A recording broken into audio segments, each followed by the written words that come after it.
Two of the hottest new computers on the market are this 520 ST from Atari and the Amiga from Commodore. What can they do and which one may be right for you? We'll help you find out today as we take a look at two new computers with a lot of power for the price on this edition of the Computer Chronicles.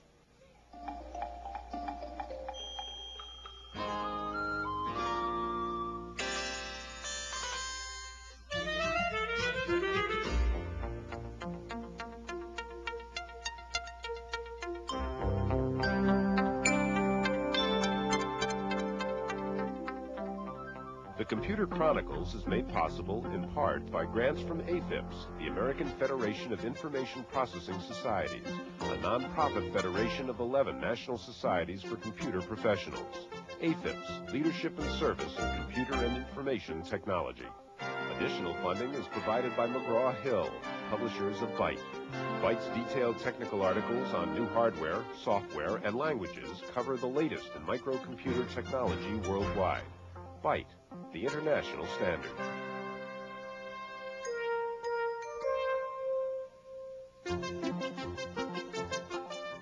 Welcome to the Computer Chronicles. I'm Stuart Chaffee, and this is Gary Kildall.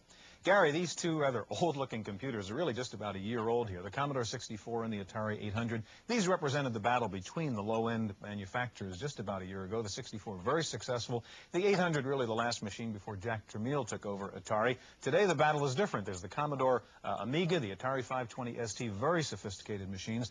Both have received lots of critical praise, but people are trying to figure out what you do with them. Is this another case of computer technology in search of a market? Well, Stuart, the 64 and the 800 really took us through the first generation of home computers, but people have gone back to their VCRs and TV sets now.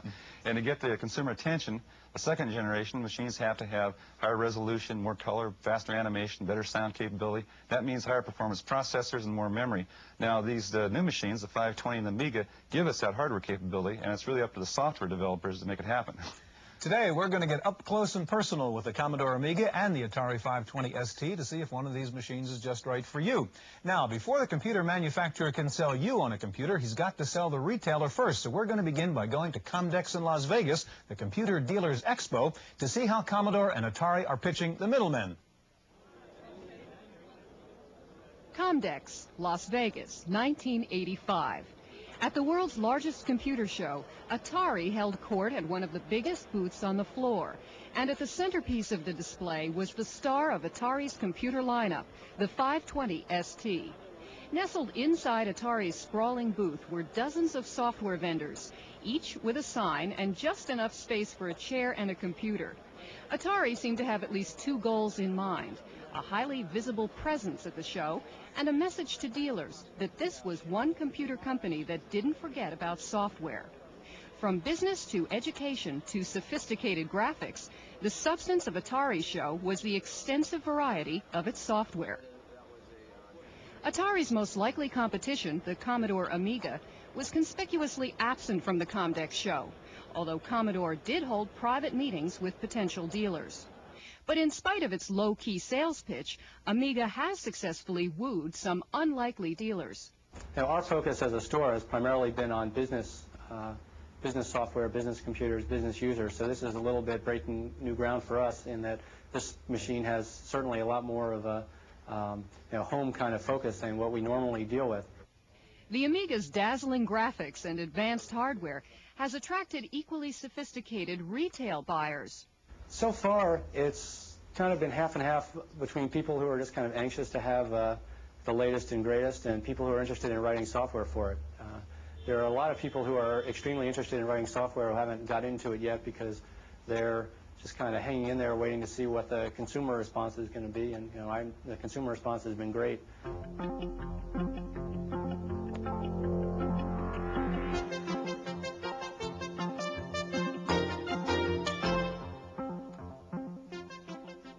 Joining us now in the studio is Rick Geiger, General Manager of Commodore Amiga. And next to Rick is Tim Mott, Vice President for Product Development and a co-founder of Electronic Arts, a software company which is writing for the Amiga. Gary? Rick, I think everybody would like to see what the Amiga does, and I would like to go right into the demo. Okay, fine. What we see here is what we call the workbench, which is the graphic user interface of the Amiga, and it works in a fashion like other graphics user interfaces. In addition, we also supply a command line interface down here so that people who are more familiar or have applications for command type interfaces can deal with something familiar. Now, of course, I'm sure that you've heard about the famous graphics and sound of the Amiga, and here's one of our classic demos called the bouncing ball. It's really impressive. Now, Rick, this is an impressive demo, but I want you to tell me why it's impressive. What are we seeing that the computer can do? Well, what you're seeing is synchronized moving graphics, color graphics with the sound all at the same time. And in addition to this, we still have down here below an application running. So you're running a word processor while you're carrying on this sound graphics demo. Yep, and I can correct my typos.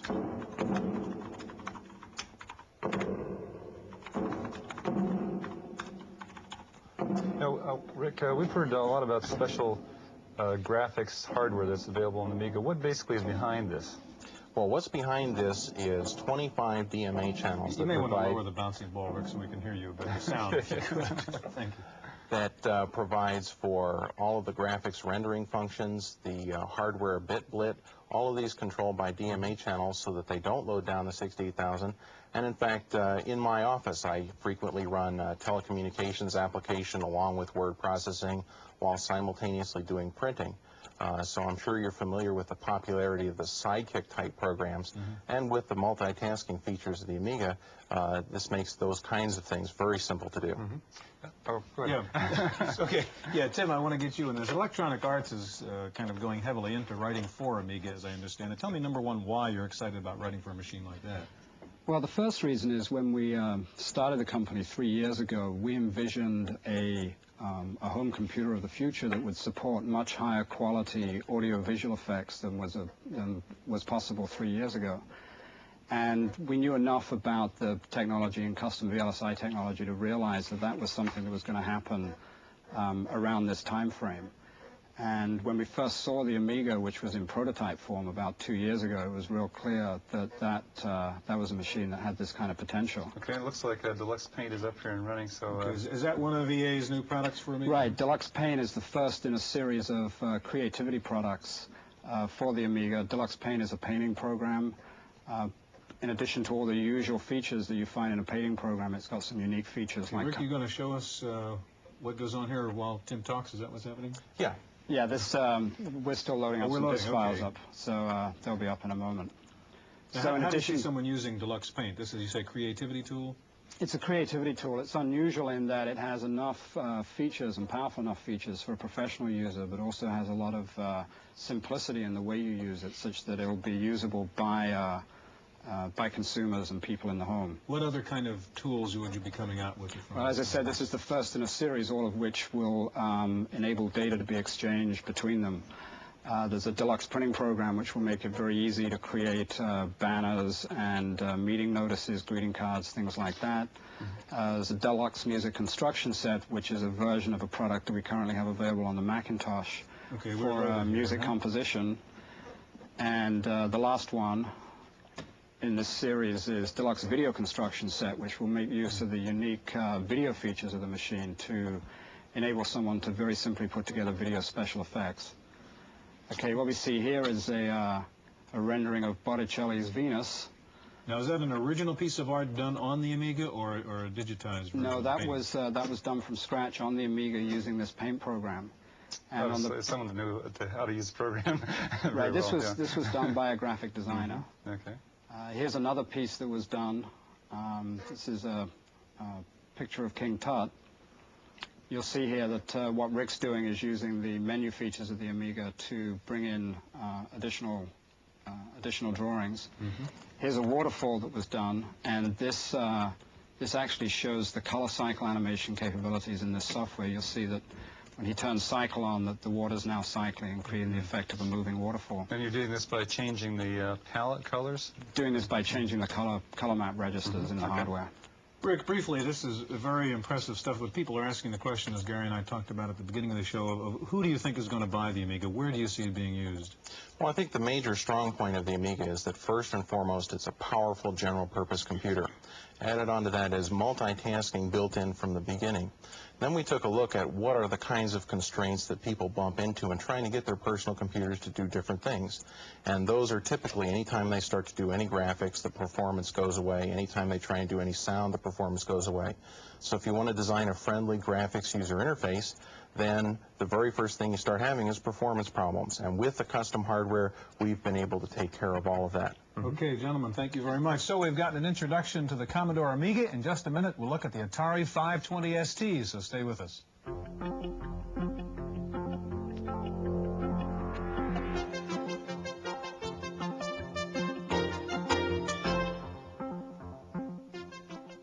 Joining us now are Brian Kerr, the marketing manager for Atari, and next to Brian, Jim Titzler, a hardware engineer at Atari who helped develop the ST. Brian, we've seen what the Commodore Amiga can do. How about showing us the 520 ST? Okay, well, the 520 ST has been out for about 4 months now. And as you can see, it's a very graphics-based system as well. The desktop that you're looking at here now is based on the GEM technology. And Jim will show you one feature that we like here, which allows each user to customize their own interface. This is what we refer to as the control panel. It allows you to set your own color palettes, the speed of click for the mouse, the keyboard, bells and keyboard clicks on and off, that type of thing. From there, I'd like to show you some of the sound capability of this product.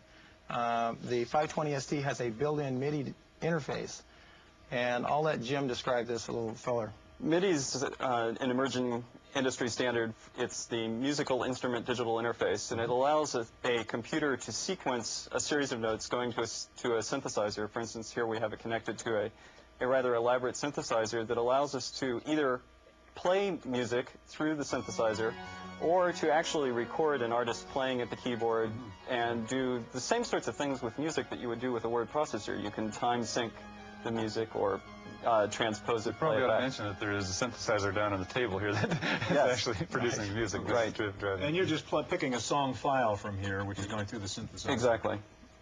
We also, internal to the machine, have a 3-voice sound chip, so we can do some sound synthesis. But by building the MIDI interface into the machine, that gives you the ability to spend as much on music as you like. If you're really serious about music, that path for expansion is readily available. And Jim, that graphic representation we saw was in fact synced to what we're hearing coming exactly. out of the synthesizer. One of the colors was associated with each of the voices that was being played on MIDI. We will stress graphics a little bit with the machine. And one of the paint programs that we've developed internally is a program called Neo. And it allows some very elaborate graphic capability like we saw earlier. And you're pulling that up now, Yes. Jim? Yes. This is a collection of some of the images that was created with Neo. Neo is a very powerful drawing package that really takes advantage of the machine, lets you play with the colors and create very nice images. Now, Jim, you're transferring those images from the hard disk, right? Right, directly from the hard disk. Each one of those images is 32,000 bytes, and that was coming directly from the hard disk. That shows off a feature of the ST, which is the DMA port, which transmits information at 10 megabits per second. That's very high speed, and it's typical of the local area networking speeds of many mini-computers. This is Neo in its implementation with one particular picture. We're just rotating the color palette here. Okay, now this, what is the price of this machine, basically? What, if you were to buy this configuration right here? The base configuration is with a monochrome monitor, which has a resolution of 640 by 400, which is a little higher than what people are typically used to seeing. Very crisp and solid. That configuration with the 520 ST and one single-sided 3.5-inch drive is retail suggested $799.95. Okay, now how about this whole configuration of the hard disk, two disk drives? We've got a well, the hard monitor. This is sort of the top-end system. Yeah. Well, I've had difficulty configuring systems up to the $2,000 range. Because even with the color monitor, that system's $999. The hard disk is not out yet, so I can't really speak about price, but it will be in the same affordability level that all the other products from Atari are. Now, where do you see? How do you see the 520 ST getting into the home? What's going to cause people to buy a 520? Well, first I'd like to just make a distinction is that we refer to the 520 ST as a personal computer. Okay. And we, as a general rule, believe that people determine what computers are used for, whether they're in the home, in the office, in the field, or in business. So the 520 ST is a computer system that is as powerful, if not more powerful, than any other personal computer on the marketplace, but yet it is priced in a consumer level. And I think therein lies the reason for owning a 520 ST. Okay, Jim, what are you up to right now? I was just demonstrating some of the ease of use, the fact that I can hop from one program to another quite readily using the GEM user interface. If we take this idea of you can use it in the home, you can use it in business, what have you got here that would show us how to use it in business? Well, one example is we have a spreadsheet demonstration, which it's very similar in function to some of the popular programs that are available today. It gives us, however, the advantage that we've got the GEM user interface so that it's very easy for a user to, for instance, plot a graph. You don't have to remember a cryptic sequence of commands. You can just get there directly using the mouse. Is the spreadsheet on the market, Jim? It's supposed to be shipping very shortly. It'll be shipping next week, and it also is a Lotus work-alike, so anyone that has worked with Lotus can move directly over here, but yet you have the additional screen capability with the machine. Now, Gary's asked you about the business applications. I want to know if you can show a red and white soccer ball bouncing. Oh, that's easy. This seems to be the standard demonstration. Well, it's a good example of graphic animation for the products. This machine has 4 custom chips that were designed by Atari, and it has a great deal of graphics power, but it was designed in such a way that the 68000 still has a great deal of the processor's bus bandwidth. And so the 68000 is capable of doing a great deal of calculation at the same time. Okay, one final question. How many have you sold so far? We released numbers at the end of the third quarter that we had shipped over 50,000 units. Now, you have to understand the ST is shipping and has been introduced worldwide, and we are marketing the product in over 30 countries around the world. Gentlemen, we've got to go. Both machines very impressive. Of course, one of the questions is, where is the software? We went out and talked to a software developer about that question. Wendy Woods has the report. When new hardware enters the market, software companies have to make a tough choice. Will they write programs for it? Stoneware, famous for DB Master, had to choose between the Amiga and the Atari ST. They chose the Atari. Truth is, our decision was not to develop for the Amiga right away, in part because the Amiga, when you develop for it, it's very hard to use your development investment for other machines. With the ST, it's much easier. The success of Stoneware's filing program, which will be marketed under the Atari Soft label, of course depends on the success of the Atari ST. They're betting that the low-cost machine will sell, and the company's management will sell it. And if you're out on the streets in a very competitive market in a tough business situation, I'd probably bet on those guys. I certainly wouldn't bet against them. Stoneware realizes there are big risks, but the company is known as a risk taker. Stoneware wrote the first serious business software for the Apple and the Macintosh. The hundreds of thousands of programs they've already shipped are testimony that they made the right choice. In the case of the ST, Stoneware expects the machine's revolutionary low price will make it a big seller.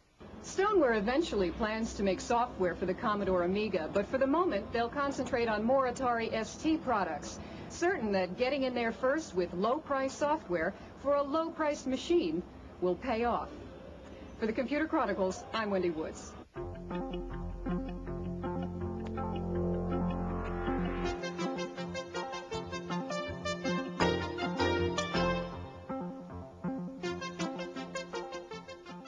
Joining us now is Louis Moore, president of Home Computing Centers, a chain of retail computer stores, and Tim Baharin, vice president for microcomputer research at Creative Strategies. Louis, I understand that you sell both the 520 ST and the Commodore Amiga. Now, we've seen a price that goes from $800 on up to $2,000, I think that's what Brian said, for configurations of the 520. What is the comparable price, say, for an Amiga? Well, the basic system for the Amiga is $12.95. But you have to put a monitor on it, and to take it up to 512K, with those two things, you're at $19.85. Now, what is the customer response in this? Do they see these two different computers because of the price range, or are they comparing them directly, or what? Well, there's a lot of comparison, but we're also seeing people seeing them as two different systems. I think they're both going to do fine. Well, what do you hear from the consumers when they walk in and look at the two side by side? You're one of the few dealers that has both of them in your store. Well, we Here are a range of comments. One is that the Amiga has a lot more features, but it's not worth twice the price to most people. We are also seeing quite a few customers who came in intending to buy a less expensive system or one that's comparably priced, like a Commodore 128, switching to the ST. Tim, one of the questions people have is trying to define the market for these two machines. I mean, is it a classic game machine? Is it really a business computer? Where do you see these machines being sold? Well, in the Atari category, because of the Atari name and image in the past, it is looking more towards a home game entertainment market rather than a business crossover. Whereas the Commodore, though Commodore has had a strong background in the same area, the Amiga, with its PC compatibility and the emulation as it does, has the possibility of crossing over both the home, high-end home specifically because of its price, and possibly even getting that small business market that we're just beginning to see emerge. Tim, you brought up the point of the IBM emulation. Could you tell us a little bit about that? Well, my understanding, and in watching the demonstrations on it, is that it makes the 8080 or the 68,000 chip believe it's an 8088, and it does it through an emulation process and software.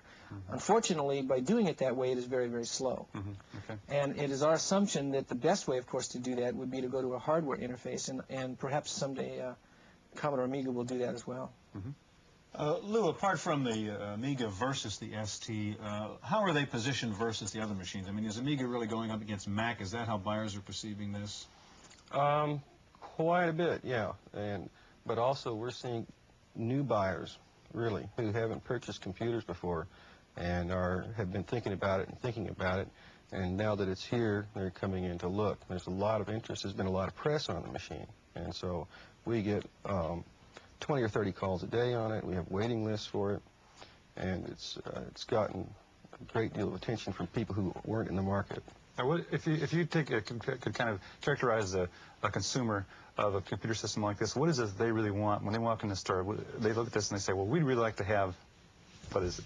Well, in the early life cycle of this product and the ST as well, you're getting mostly people right now who are enamored of the hardware, and because there's not much you can do with it as of today. And then we're getting people who know the software that's coming out and are interested in it, and the MS-DOS part is important to people too. Tim, we have just about a half a minute left. What about the software? You think it's going to be there for both these machines? Well, our survey right now with the software dealers is that there's a wait-and-see attitude. They see that both machines have potential. They are looking at both companies' financial positions, which have been somewhat rocky over the last year, and they're waiting to see what will happen after the first of the year. And if the channels begin to open up and they begin to see the distributors having a demand, the machines can be delivered on a timely basis, then the software guys will start following suit. But it's still a wait-and-see game from that standpoint. Gentlemen, thank you very much. Well, we've seen two very impressive machines today. Of course, the question is, will they make it in the marketplace? And we asked our commentator, George Morrow, for his thoughts. Will either or both of these innovative machines be successful? Well, the Mindset computer was also innovative and had excellent graphics, but fell flat in its face. However, these machines are linked with one of the magic names in this business, Jack Tramiel. He started Commodore and salvaged Atari. The mention of Tramiel stirs strong emotions within the industry, and his power in the marketplace is legion. He is second only to IBM in the ability to establish de facto standards, and he is the major reason the press and public is willing to give these two machines a chance. But a computer is never more successful than the software written which exploits its potential. And while much of the existing software can be ported to these machines, that in itself is no reason to go out and buy either. There is today 3 major operating environments occupying the energies of programmers, 2 from Apple and 1 from IBM. It seems unlikely the available pool of software developers is expanding rapidly enough to support even 1 more operating system, let alone 2. That's how I see it. I'm George Morrow.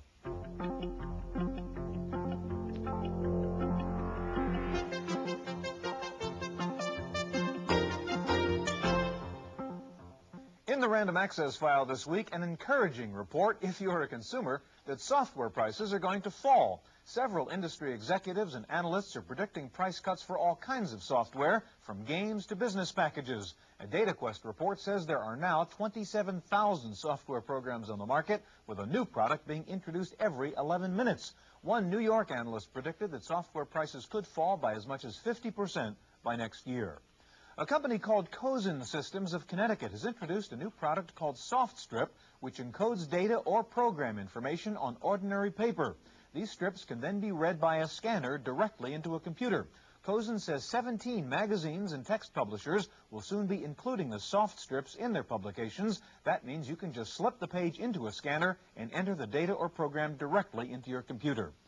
Desktop publishing was one of the hot topics at the recent Comdex show. Some vendors were showing complete personal publishing systems for under $10,000, and there were also new laser printers for under $2,000.